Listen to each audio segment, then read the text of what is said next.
87% daw ng mga working Filipino ang nakararanas ng mental health issue dahil sa trabaho, ayon sa isang pag-aaral.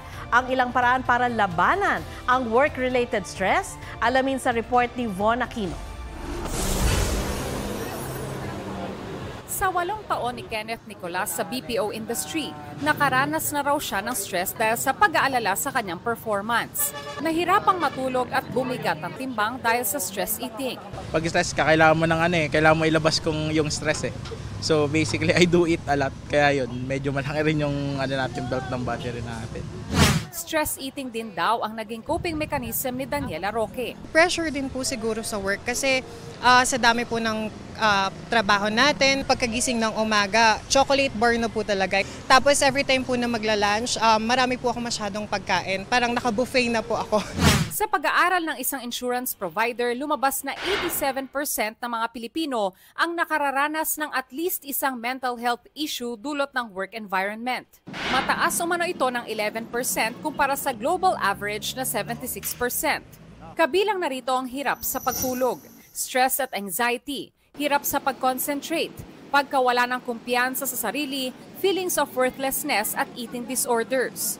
Ayon pa sa pag-aaral, dahil sa poor mental health, 68% ng mga Pinoy workers ang nag-iisip na mag-resign o magpalit ng trabaho. 57% ay kumukuha ng training course para magpalit ng trabaho. 54% ang nagre-remote work para di pumunta sa opisina. At 50% ang nagsisik leave. Ayon sa isang psychologist, kapag ang pinagmumula ng stress ay work-related. Hanapan nyo ng paghuhugutan na meaning ang ating trabaho.